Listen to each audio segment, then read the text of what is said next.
Hello, my friends. I'm Reckon this is your seat at the table, and we are looking at the PDF of the Shattered Fortress, or from BattleTech, Dark Age Era Sourcebook from Catalyst Games. So we're talking about the edge of the, let's see, 3146, Republic of Sphere hangs on by tenuous thread. The last fragments of Devlin Stone's dream is to shepherd humankind toward a more prosperous future, hide behind the impenetrable defenses of Fortress Republic. As interstellar communications blackout rages, the ambitious Grey Houses vie for military dominance, and the bloodthirsty clans strive to find a weakness in the fortress armor on their path to conquering Terra. Yeah, sounds like most of the inner sphere is a hot mess anyway, right? So, you know, I took a while and I read through this, and I made notes. I'm going to talk about some stuff, right? So we get, once again, like, I'm filling in gaps on my own knowledge. I'm learning more and more about our current era for BattleTech and what's going on, and more importantly, what's taken place prior and what's led us to where we're at. And so we see Dacian Liao wants to invade the Republic of Sphere, yet isn't ready. If anything, the Chancellor seems leery or indecisive about this, convinced that the Republic, or more importantly, that Stone specifically, has planned a massive strike into Liao's space. He keeps hesitating when he should have moved, and that's why Clan Wolf got the jump on him, in my opinion. So we see Devlin Stone is buying time as well in hopes of building up defenses capable of stopping the inevitable. So at the end of the day, Stone recognizes that the Republic Inner Sphere is on its last legs, and so what's he doing? He's turtling up. He's literally fortressing up, hence the term the fortress, and so he's trying to hold off the inevitable and hoping some miracle of hope, some situation changes considerably. The writing's on the wall. The question is now who's going to fulfill the contract. And of course we now know, because of it's now the ilClan era, that Clan Wolf and Alec Ward is the one who breached the fortress and stamp paid on the Republic of the Sphere. So all things considered, from what a little I know how the Republic of Sphere came into being, and some of the mindset that led up to it in those early days from the game producer's perspective, it's not surprising that the Republic of Sphere is failing. Traditionally speaking, the initial core houses that we know from both the inner sphere and the periphery have existed in some form or another since before the original Star League. So every entity that's more or less came and went since then is pretty much followed suit. So the Republic Sphere is just yet another example of a failed state within the states, and another attempt at a variation on the Star League principle. So an argument could be made that the Republic of the Sphere actually would have been the third incarnation of the Star League, to a much more limited point, but it doesn't pay out, because that's just the way it goes.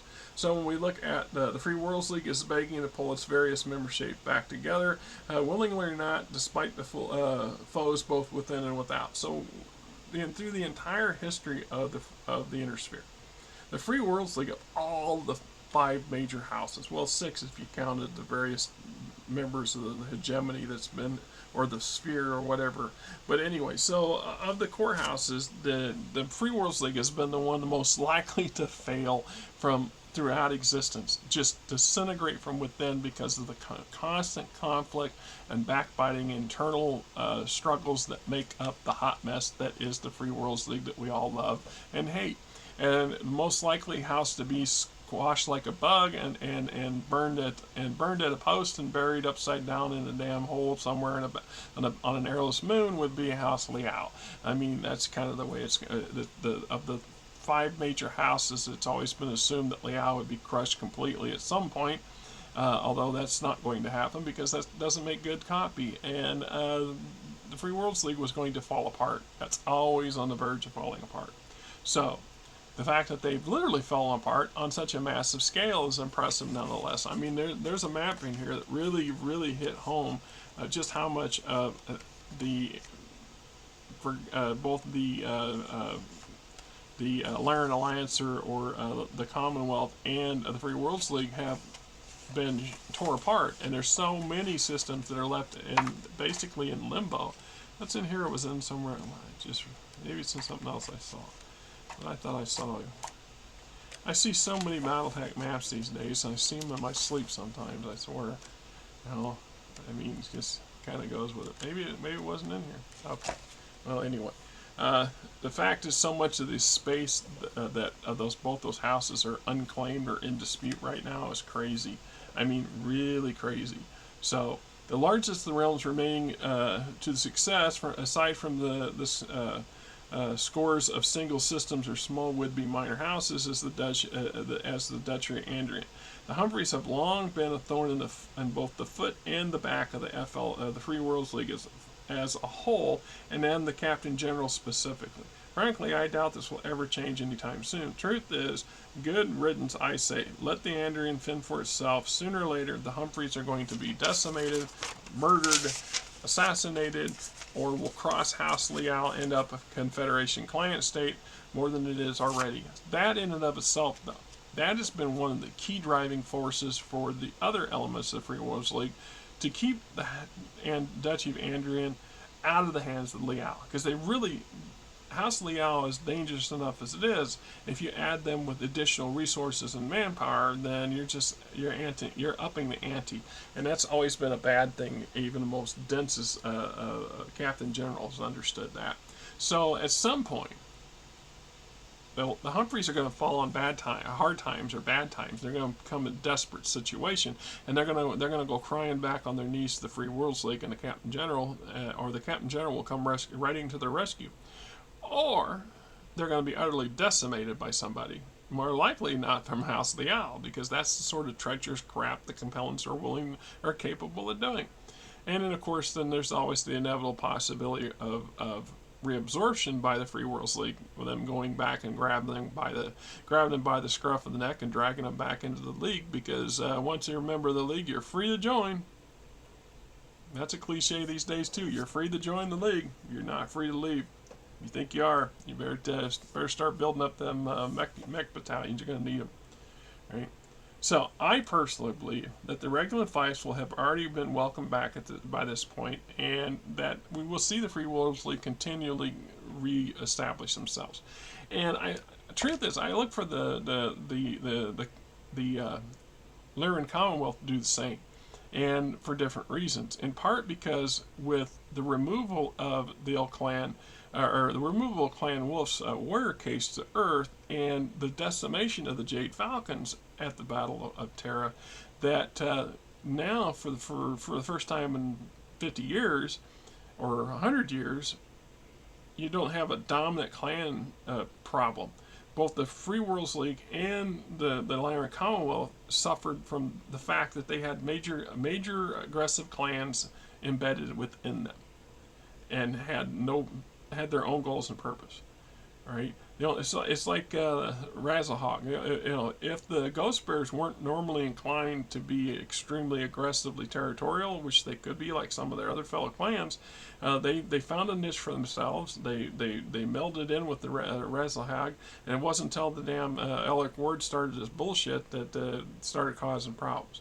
Otherwise, they were content to sit in their spot and act as a big-ass divider between the Koreans and the Commonwealth, which, the fact that Steiner's first time in most of their ever history of having something other than the Koreans for a border should have been to their advantage.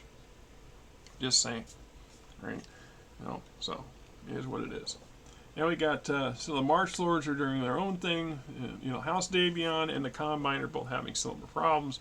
March Lords are doing their own thing. Julian Davion finally placing his house's needs over the loyalty of Stone's Republic of the Sphere. He's come to that conclusion between him and Sandoval that they got to save the Federated Suns from itself. Then it means working together as much as possible, within reason, and kicking the Cretans' teeth through their mouth, back down their throats. And they're in the process of slowly doing that, but at the cost of the Republic of the Sphere, because the House Davion was the Republic of the Sphere's staunchest defender or supporter, and obviously without that support, they're just further doomed. And we all know the end results anyway.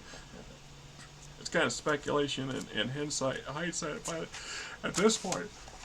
Excuse me, man, yawning. So I look at this and I look at the inner sphere from 3025, the 30.25 perspective when I first started playing, and minus the clans. The facts were always the same even then. The Free Worlds League, even then, were always on the verge of failure. The fact that they didn't dissolve at some point or have some massive, numerous civil wars reoccur again, the only reason this doesn't happen was because the Forced Succession War breaks out. And they have a focused foe to worry about. And the truth is, of all the houses, Free Worlds League is actually one to come off with the least amount of damage and the best. At the end of the day, they benefited from the Forced Succession War. Yes, they lost a few systems. Yes, they lost some units in combat, but not very many. They were more or less focused and sticking their heads in the ground and waiting it out. And so we look at 3050, so 20 odd years later, we have the clan invasion. So once again, the Free Worlds League actually comes out on top for the first time in centuries, because they're not being invaded by the clans. They're not having, they're not being gutted along an entire axis like the House or the Commonwealth and the Draconis Combine are facing. And in addition to that, because they've become the quote arsenal of the United Inner Sphere, excuse me, and by doing so, they get access to all kinds of technological information and assistance from the other houses who need desperately all that equipment that the Free Worlds League can mass produce and ship out, even though theoretically speaking. And this is something that where people don't take into account the logistics side of things. A lot of the hardware and machinery, mechs, weapons of war, parts, and stuff like that are being hot produced there in the Free Worlds League. It's still going to take months and months and months to make it out to the units that need them. And there's a possibility that the units that need them won't be existing because the clans they're that thorough or that damn dangerous.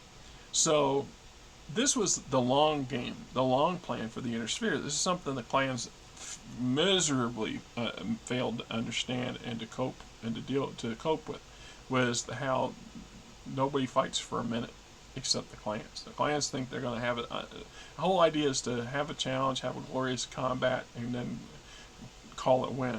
Who won the thing, and so on. The Inner Sphere doesn't work that way. The Inner Sphere have been fighting for hundreds of years, and they're going to fight for hundreds of years more. So the Free Worlds League comes out on top again, and they're in such a good position. So ironically, what happens to the Inner Sphere, or to the Forgotten Realm, as best I can understand, and I'm still piecing some of this together, is that because of the false Thomas Merrick, or the Master in disguise, or whatever, the fact he was a Word Blake pawn, or a Comstar pawn, and the Word Blake's machinisms and the Comstar's machinisms get deeply involved in other stuff. So the Jihad basically is the shotgun blast that blows the damn Free Worlds League apart, and a cascade of problems erupts, and certain elements within take advantage of it like they always do. It's the same thing in when we look at the going on in the Federated Suns.